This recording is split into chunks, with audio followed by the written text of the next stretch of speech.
اللہ تعالیٰ نے جو ہمیں ایمان کی دولت عطا فرمائی، مسلمان کے گھر میں پیدا فرمایا، ہاں جی، ہماری زبان پر کلمہ جاری فرمایا، اور اللہ تعالیٰ نے ہمیں اسلام کی دولت عطا فرمائی.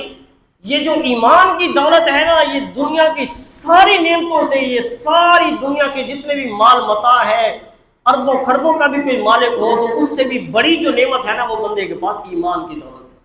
کیوں؟ اس کی وجہ کیا ہے میرے مسلمان بھائیوں؟ اس کی وجہ یہ ہے کہ دنیاوی جو نعمتیں ہیں وہ فقط دنیا تک ہی کام آنی ہے. خربوں کا کوئی مالک ہے تو وہ اس کے خرب روپے دنیا میں ہی رہ جانے ہیں. کوئی جتنے جناب اس کے پاس عہدہ ہے، منصب ہے، وزیر ہے، وزیر اعظم ہے، صدر ہے، یا اس سے بھی بڑا کوئی جناب پوری دنیا کا مالک ہے، عہدہ ہے اس کے پاس، یہ سارے عہدے آنکھ بند ہونے کی دیر ہے، ختم ہو جانے ہیں، کوئی کام آنے والا نہیں ہے. فقط ایمان ہے بندے کا جس کی بنیاد پر آخرت میں بخشش کی ضمانت ہے. اگر ایمان ہے تو اس کی بخشش ہے، اگر ایمان نہیں ہے، خدا نہ خواستہ کسی کا کفر پر خاتمہ ہو جائے تو پھر اس کی آخرت میں بخشش کی کوئی ضمانت نہیں ہے. تو لہٰذا ایمان جو دولت ہے نا، یہ ساری دولت سے، ساری ہر چیز سے زیادہ قیمتی ہے. تو جس طرح میں عرض کر چکا ہوں، جو چیز جتنی زیادہ قیمتی ہوتی ہے اس کی حفاظت بھی اتنی زیادہ ضروری ہوتی ہے. آپ نے بینک کے باہر دیکھے ہوں گے نا، گارڈ کھڑے ہوتے ہیں.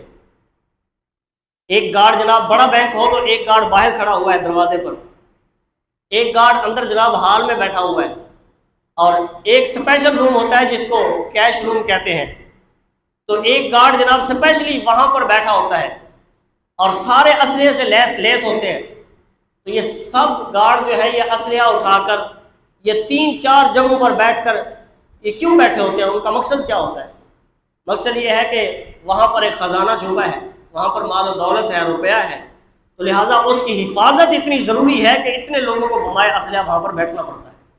اگر نہیں بیٹھیں گے تو چوری کا خطرہ ہے، ڈکیتی کا خطرہ ہے.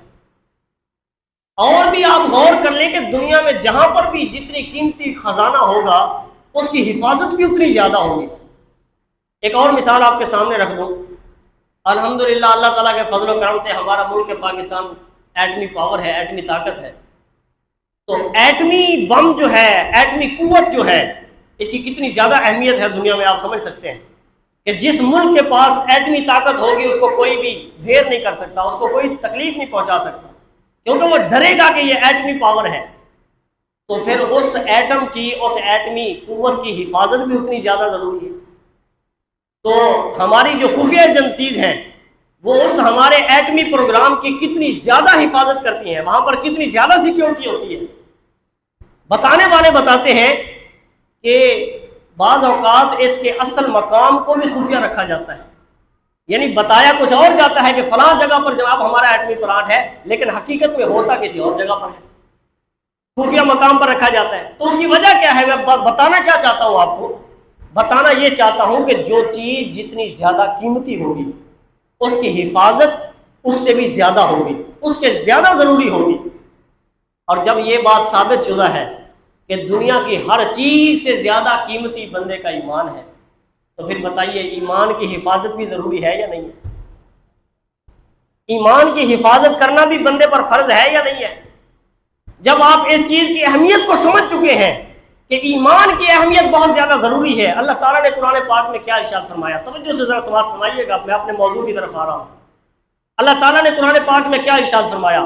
فرمایا یا ایھا الذین آمنوا اتقوا اللہ حق تقاتہ، اے ایمان والو اللہ سے ڈرو اور ایسا ڈرو کہ جیسا اس سے ڈرنے کا حق ہے. حق تقاتہ ولا تموتن الا وانتم مسلمون، فرمایا کہ تمہیں موت صرف ایمان کی ہی حالت میں آئے، تمہیں موت صرف اسلام کی ہی حالت میں آئے. اللہ تعالیٰ نے فرمایا قرآن میں کہ تمہارا خاتمہ جو ہے نا وہ صرف ایمان کی حالت میں ہونا چاہیے، اسلام کی حالت میں تمہاری موت آنی چاہیے. کیوں فرمایا؟ اللہ تعالیٰ نے اس لیے فرمایا میرے مسلمان بھائیوں، کیونکہ ایمان پر جو خاتمہ ہے نا یہی بخشش کی ضمانت ہے. ساری زندگی بندہ مسلمان رہے، ساری زندگی جناب والا وہ نیکیاں کرتا رہے، نمازیں پڑھتا رہے، صدقے دیتا رہے، ساری زندگی وہ جناب نیک عمل کرتا رہے، خدا نہ خواستہ اللہ نہ کرے اگر اس کا خاتمہ کفر کی حالت میں ہو جائے تو وہ دوزخی ہے، وہ دوزخی ہے، وہ جنت میں نہیں جائے گا۔ اور ساری زندگی بندہ اگر برائیوں میں رہے یا کفر پر رہے، ساری زندگی کافر رہے، مرنے سے چند منٹ پہلے اللہ اس کو اسلام کی دولت عطا فرما دے تو وہ جنتی ہے۔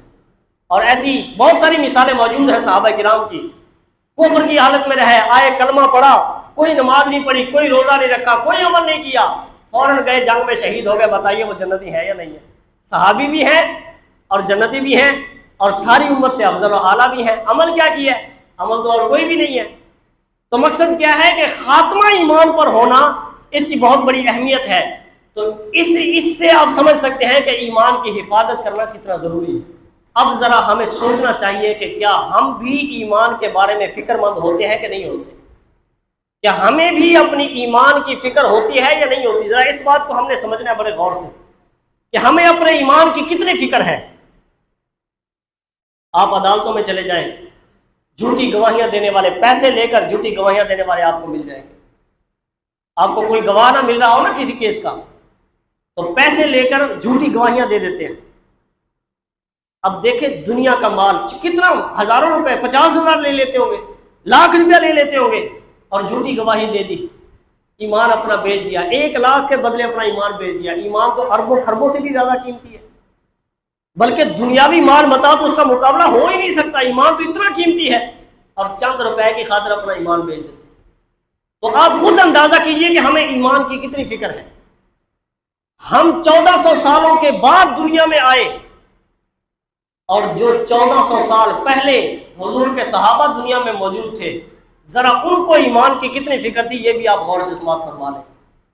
صحابہ کرام جن کے بارے میں جنتی ہونے کا ٹکٹ میرے مصطفیٰ نے خود عطا فرما دیا، اور میرے آقا نے فرمایا، بلکہ اللہ نے قرآن میں فرمایا رضی اللہ عنہم ورضوا عنہ، کہ اللہ ان پر راضی ہو چکا ہے، اللہ نے اپنی رضا کا خود اعلان فرما دیا، اور میرے آقا نے جنت کی خوشخبریاں سنا دی ہیں۔ امیر المومنین حضرت سیدنا فاروق اعظم رضی اللہ تعالیٰ عنہ، آپ ان کے فکر ایمان یعنی ایمان کی حفاظت کی فکر کو آپ اندازہ لگائیے۔ ایک روایت میں آپ حضرات کے سامنے پیش کرنے لگا ہوں، ذرا توجہ سے سماعت فرمائیے گا۔ حضور کے نا ایک صحابی تھے، ان کا نام تھا حضرت حذیفہ بن یمان رضی اللہ تعالیٰ عنہ۔ ان صحابی کا لقب ہے رازدار مصطفیٰ۔ مصطفیٰ کریم علیہ السلام کے خفیہ رازوں سے یہ واقف تھے، میرے آقا نے ان کو بتائے ہوئے تھے۔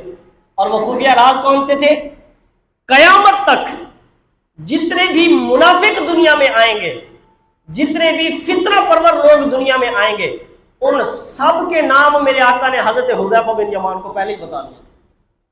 صرف اس دور میں نہیں، قیامت تک جتنے بھی لوگ آئیں گے جو منافق ہوں گے، جو مسلمانوں میں فتنہ پیدا کریں گے، فساد ڈالیں گے، مسلمانوں میں انتشار پیدا کریں گے، مسلمانوں کو ٹکڑے ٹکڑے کرنے کی کوشش کریں گے، جتنے بھی فتنہ پرور لوگ، منافق لوگ دنیا میں آئیں گے، ان سب کے بارے میں اللہ کے دیے ہوئے علم غیب سے میرے مصطفیٰ نے پہلے سے ہی حضرت حذیفہ بن یمان کو بتا دیے تھے۔ میرے مسلمان بھائیوں، یہ اللہ تعالیٰ نے میرے نبی کو علم عطا فرمایا تھا۔ اب جو بات میں کرنے لگا ہوں ذرا غور سے سنیے گا۔ حضرت سیدنا فاروق اعظم کتنی بڑی شان ہے، نبی پاک علیہ الصلوۃ والسلام کے سسر ہیں۔ حضور کی جو زوجہ ہے حضرت سیدہ حفصہ رضی اللہ تعالی عنہ ام المومنین، یہ حضرت عمر فاروق کی بیٹی ہیں، حضور کے سسر ہیں، اور میرے آقا کریم علیہ الصلوۃ والسلام نے ان کو جنت کی بشارت دی ہے، عشرہ مبشرہ میں شامل ہیں، مسلمانوں کے دوسرے خلیفہ ہیں۔ میں نے 2 جمعے پہلے ان کی شان اور عظمت بیان کی، کتنی بڑی شانوں کے مالک ہیں۔ یہ گئے حضرت حذیفہ بن یمان کے پاس، وہ انہی صحابی کے پاس جن کو منافقوں کا علم تھا، ان کے پاس جا کر کہتے ہیں میں تمہیں اللہ کا واسطہ دیتا ہوں، میں تمہیں اللہ کی قسم یا رسول اللہ کا واسطہ دیتا ہوں، مجھے بتاؤ کہ تمہیں تو پتہ ہے نا کہ منافق کون کون ہے، تم بتاؤ کیا معاذ اللہ کیا میرا نام منافقوں میں تو نہیں ہے؟ ہائے ہائے میرے مسلمان بھائیوں، سمجھو اس بات کو، اگر سمجھ سکتے ہو تو اتنی بڑی شانوں کے مالک جن کو میرے مصطفیٰ جنت کی خوشخبری بھی سنا دیں، اور جو مصطفیٰ کے سسر بھی ہوں، مسلمانوں کے امیر المومنین بھی ہوں، اور ان کی جناب والا خوف خدا کا عالم تو آپ سمجھ سکتے ہیں، کتنا خوف خدا والے ہوں، ایک تنکا اٹھا کر زمین سے ایک تنکا اٹھاتے تھے چھوٹا سا، اور کہتے تھے کاش میں امیر المومنین نہ ہوتا، کاش میں بادشاہ نہ ہوتا، کاش میرے پاس یہ کچھ بھی نہ ہوتا، میں یہ